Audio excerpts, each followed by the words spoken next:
자, 내용 설명을 한번 할게. 자, 1번에 사람의 염색체와 핵형이라고 되어 있고, 염색체 분열하는 세포에서 막대 모양으로 관찰되며 DNA와 히스톤 단백질로 구성되고 유전 정보를 저장하고 전달하는 역할을 한다라고 되어 있는데, 자, 여기서 일단 분열하는 세포라는 얘기는 얘는 전기 때 생성이 되지, 그치? 그러면 그 전인 간기 때는 실 모양의 염색사로 구성이 되어 있고, 자, DNA와 히스톤 단백질로 구성된다고 되어 있는데, DNA가 유전 물질, 히스톤 단백질은 이 DNA를 조금 안정화시켜주는 역할을 하지. 예를 들어서 DNA가 약간 마이너스 전하를 띠고 있으면 히스톤 단백질은 플러스 전하를 띠고 있어. 요거는 나중에 생투에서 배우게 되고, 자, 유전 정보를 저장하고 전달하는 역할을 한다. 요거는 DNA가 이제 RNA한테 전달을 해주겠지. 근데 뭐 전달하는 것도 생투 내용이니까 몰라도 될 것 같고, 자, 두 번째 DNA는 기본 단위 뉴클레오타이드가 반복적으로 연결돼 형성된 폴리뉴클레오타이드가 두 가닥의 나선 구조, 요 구조지, 그치? 유전 정보를 저장하고 있는 유전 물질을 DNA라 그래. 그래서 우리는 DNA는 유전 물질 개념으로 생각을 해주면 돼. 물질. 뉴클레오타이드는 통과해서 배웠겠지만 인산, 당, 염기가 1대1대1로 되어 있는 거지, 그치? 생원에서는 이렇게 내신에서 나올 수 있겠지만, 자, 그 다음에 보면 유전자는 생물의 혈진을 결정하는 유전 정보가 저장된 DNA 특정 부분이래. 자, 그래서 이 유전자라고 하는 거는 DNA라는 물질 안에 유전자라는 정보가 들어있는 거지. 약간 물질이라는 개념과 정보라는 개념의 차이가 있다라고 알아놓으면 되고, 이거는 우리 통과에서 배웠지만 이 특정 부분이라고 하는 게 단백질을 번역 단백질로 번역되는 부분이라고 하면 되겠지, 그치? 자, 그다음 유전체는 한 개체 유전 정보가 저장되어 있는 DNA 전체로 한 생물이 가지고 있는 전체 유전 정보가, 이 유전자가 전체가 있으면 유전체다, 이렇게 생각을 해주면 돼. 자, 밑에 볼게. 자, 이중나선 구조로 DNA가 이렇게 있고, 자, 이중나선 구조인데 그 중에서 이 한 가닥이 우리가 유전자가 저장돼 있다라고 하는 거. 물론 다른 쪽 가닥에 저장될 수도 있겠지. 자, 이중나선 구조로 단위자가 유클레오타이드가 1대1대1로 되어 있고, 하나의 염색체에 하나의 DNA로 되어 있으며 하나의 DNA는 수많은 유전자가 존재한다. 하나의 염색체에 하나의 DNA, 폴리뉴클레오타이드로 긴 고분자란 얘기겠고, 자, 여기 유전자, 생물의 형질을 결정하는 유전 정보가 있는 DNA 특정 부분, 뭐 여기서 여기까지 예를 들어서 인슐린에 대한 유전 정보가 들어있다라고 할 수 있지. 그러면 이 유전 정보, 어떤 단백질을 번역하는 정보가 들어있는 거고, 그래서 밑에 그림을 보면 유전 정보란 이렇게 염기서열로 저장이 되어 있지. 자, 그리고 밑에 보면 분열 중인 세포, 아까 얘기했듯이 분열 중인 세포에서만 이런 염색체를 볼 수가 있어. 자, 여기 나오네. 분열하지 않은 세포에서는 핵 속에 실처럼 풀려 있다가 이거 염색사라고 하고, 세포가 분열할 때 응축돼서 나타난대. 자, 그 다음에 염색체. 자, 그래서 염색체 그림을 보면 이렇게 두 가닥으로 그려놨지, 그치? 복제가 돼서 그런데 요 두 가닥은 각각의 염색 분체라고 해주면 되고, 염색 분체는 이렇게 동원체에 결합이 되어 있지. 뭐 뒤에도 나오겠고. 자, 그 다음 히스톤 단백질은 DNA하고 결합하고 있는 단백질로 DNA 응축하는 데 관여하고, 자, 유클레오타이드랑 유클레오솜을 또 구별해주면 좋지. DNA가 히스톤 단백질을 감고 있는 구조로 전자현미경으로 보면 구슬처럼 보이는데, 그래서 이걸 우리가 염색체의 기본 단위라고도 하는데 유클레오솜이라고 하고, 자, 그 다음에 밑에 이제 사람의 염색체. 사람에는 체세포에, 자, 체세포에 46개 염색체가 들어있지, 그치? 자, 그래서 우리가 이걸 이해는 40용 이렇게 얘기를 하는데, 체세포에도 들어있고, 물론 생식세포가 될 뭐 정원세포나 이런 거에서도 돼 있거든. 다 공부해서 알겠지만 우리가 감수분열할 때 1분열하고 이렇게 2분열해서 정자나 난자가 만들어지잖아. 여기 정자가 될 세포들, 이런 거를 정원세포, 뭐 모세포 이렇게 얘기해도 돼. 그러니까 이런 세포에도 염색체는 46개가 들어있지. 밑에 요 생식세포랑 감수 1분열을 끝난 애들은 염색체가 23개가 들어있지. 자, 그래서 체세포 또는 감수 분열을 할 이제 준비를 할 세포들은 염색체가 46개고 상동 염색체가 쌍으로 존재한대. 요거 중요하지? 상동 염색체가 쌍으로 존재. 그래서 우리가 이렇게 상동 염색체가 쌍으로 있으면 우리는 이제 앞으로 여기를 EN이라고 쓸 거야. EN이라고 하는 거는 핵쌍이라고 하는데 요거 앞으로 계속 얘기할 거고. 자, 그래서 상동 염색체 요것도 중요하지? 자, 읽어볼게. 체세포에 들어있는 모양과 크기가 같은 한 쌍의 염색체로 상동 염색체 중 하나는 아빠, 하나는 엄마로부터 물려받았대. 사람의 체세포에는 23쌍의 상동 염색체가 있고, 자, 상염색체, 성염색체 이거는 단순히 그냥 구별하는 거지. 22쌍, 44개의 상염색체랑 한 쌍에 2개의 성염색체가 있지. 그래서 상염색체는 남자 여자 공통으로 있는 거. 성염색체는 성결정에 관여하는 염색체. 그래서 뭐 우리가 1차 성징, 2차 성징 다른 이유나 성호르몬이 다르게 나온 이유도 이런 성염색체랑 관련이 있는데 이 염색체에는 성이랑 관련 없는 유전자도 있지. 다 알다시피 뭐 생맹 같은 유전자 또 성염색체 들어있긴 하지. 자, 그래서 여자는 XX, 남자는 XY를 가진다 라고 되어 있고, 자, 왼쪽에 작은 글씨 뭐 이런 거 읽어보면 좋겠지. 요건 우리가 통과해서 배운 거니까 디옥시리보스 이런 거 내신에서 배웠으면 기억을 해놓고, 궁금해가 있는데 세포가 분열할 때 왜 염색체로 응축이 돼야 되냐면 실처럼 풀려져 있을 때는 분열을 할 때 이 딸세포한테 정확히 둘로 나눠주기가 힘들지. 그래서 유전 물질에 정확하게 2개씩 딸세포로 나눠가기 위해서 뭐라고 돼 있네. 자, 그 다음에 옆에. 자, 방금 요거 중요하다고 했는데 하나의 세포 속에 들어있는 염색체의 상대적인 수다. 상동 염색체가 쌍을 이루고 있으면 우리는 앞으로 EN이라고 쓸 거고, 핵쌍, 상동 염색체 중 하나만 있으면 N으로 표시한대. 자, 그래서 EN이냐 N이냐는 핵쌍. 자, 그 다음에 요거 조심해야 되는데 밑에는 핵형. 핵형 분석한다라는 말 쓰지. 그래서 핵쌍이랑 핵형은 좀 구별을 해놔야 돼. 자, 핵쌍은 일단 염색체 개수 쓰는 연습을 하고 상동이 있으면 EN, 없으면 N 이렇게 써주면 돼. 자, 여기 밑에 그림을 한번 볼게. 자, 염색체가 하나, 둘, 셋, 넷, 다섯, 6개지. 그래서 는 6을 먼저 쓰고, 근데 서로 상동 있고 상동 있고 상동 있으니까 EN은 6 이렇게 써주면 돼. 자, 그 다음에 얘는 옆에 있는 거는 염색체가 하나, 둘, 셋. 그래서 3. 서로 상동이 없지, N. 그리고 홀수는 당연히 무조건 N일 수밖에 없지. 자, 요거 잠깐 위에다가 너무 쉽겠지만 만약에 내가 동그라미 동그라미 네모 이렇게 했어. 그 염색체가 4개인데 상동이 서로 있지. 왜? 내가 지금 크기와 모양 같은 걸 이렇게 쌍으로 나타냈지. 그래서 얘는 4. 만약에 내가 네모, 세모, 동그라미 별 이렇게 했어. 그럼 4개이긴 4개인데 서로 상동이 없지. 그래서 N은 4. 자, 그 다음에 요것도 자, 염색체가 방금 얘기했지만 2개지. 근데 이 둘은 서로 상동이니까 얘는 2. 자, 그런데 옆에다가 그림을 이렇게 그렸어. 자, 얘도 그러면 뭐냐면, 자, 요거 조심해야 돼. 염색체가 얘도 하나, 2개지. 얘도 염색체가 하나, 2개야. 그래서 얘도 는인데 상동이 서로 있으니까 얘는 이지. 그런데 요 둘의 차이는 뭐냐면 요 둘의 차이가 방금 얘기했지만 뒤에 나올 거야. 염색 분체가 없고 있고의 차이지. 그러면 여기서 알 수 있는 게 이 염색 분체라는 거는 염색체 숫자랑은 상관이 없네. 그치? 염색 분체가 없는 거, 있는 거지. 자, 그래서 염색체 숫자는 똑같지만 염색 분체가 이렇게 없고 있으면 뭐의 차이가 생기냐면 DNA 상대량의 차이가 생겨. DNA 양이 1대 2다라고 하면 돼. 지금 이렇게 변했다는 거는 복제가 일어난 거지. 그치? 물론 여기서 체세포 분열하면 이렇게 될 수도 있지. 자, 그래서 여기 염색 분체가 있고 없고에 따라서 염색체 수는 상관이 없다는 거.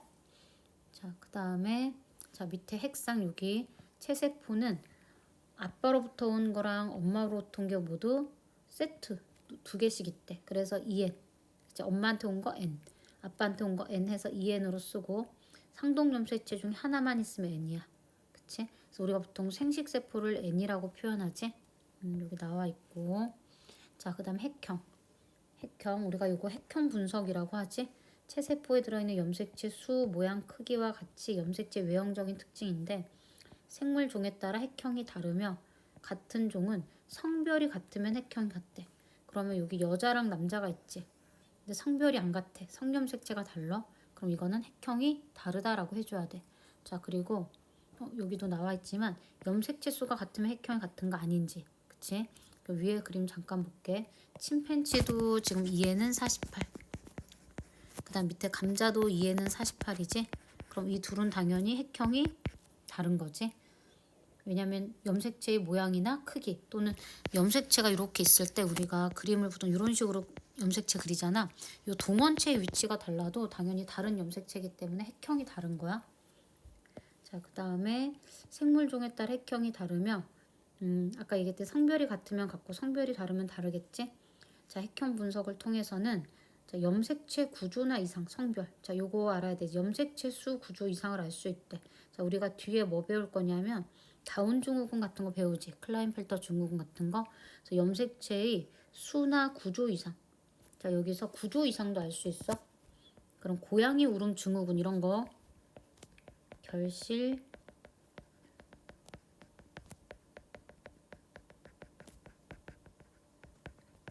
요거 알 수 있다는 거야. 그런데 밑에 유전자 수준의 이상은 알 수 없다. 당연히 생명 같은 것도 유전자 이상이지. 이런 건 알 수 없어. 그치? 자, 그래서 밑에 핵형 분석 나와 있는데 자, 여기 자, 지금 그림을 보니까 얘가 2에는 여자니까 44 플러스 X, X 여자. 남자는 2에는 44 플러스 XY 이렇게 나와 있고 지금 여기 1번부터 22번까지 내가 지금 테두리 치는 거 요거는 상염색체. 그치? 그 다음에 여기는 성염색체가 되겠지? 그래서 이렇게 핵형 분석하는 거 알아야 되고 혹시 내신에서 핵형 분석할 때 뭘로 핵형 분석을 하냐면 우리가 보통은 백혈구 같은 거 피에서 백혈구 뽑아가지고 그 안에 있는 핵을 핵에서 이제 염색체 분석을 하는데 보통 백혈구를 사용한다라고 알고 있으면 돼. 왜냐하면 적혈구는 핵이 없지, 그치? 그래서 그런 거 알면 되고 그리고 여기서 하나 또. 자, 여기 1번 염색체도 2개고 2번 염색체도 2개, 3번도 2개인데 이게 무슨 뜻이겠어? 얘가 엄마한테 샀으면 얘는 아빠한테서 온 거지. 얘가 엄마한테서 온 거면 얘는 아빠한테서 온 거. 얘는 엄마한테서 온 거면 얘는 아빠한테서 온 거. 그래서 요 번호가 똑같은 요 둘의 관계가 다 무슨 관계야? 상동의 관계지. 상동 염색체. 그 옆에도 마찬가지지. 엄마한테 왔으면 아빠한테 온 거, 아빠한테 왔으면 엄마한테 온 거서 이런 둘의 관계가 다 상동의 관계지. 그리고 이 XY도 상동이야. 물론 문제에서 크기가 같지는 않지만 부모로부터 하나씩 물려받았고 상동염색체 또 다른 정의는 뭐냐면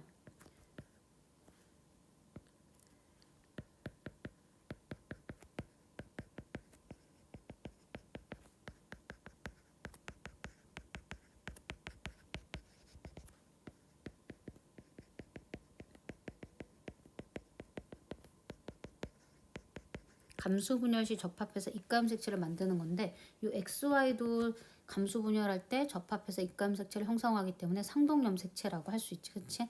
자, 그리고 여기서 요 둘의 관계 약간 좀 확대를 해볼게. 요 둘의 관계가 염색 분체, 요 둘의 관계 염색 분체, 요 둘의 관계 다 염색 분체지. 자, 아마 뒤에 염색 분체 나올 것 같으니까 염색 분체는 다시 얘기하지만 염색 분체는 복제가 돼서 생긴 거기 때문에 유전자 구성이 완전 똑같아.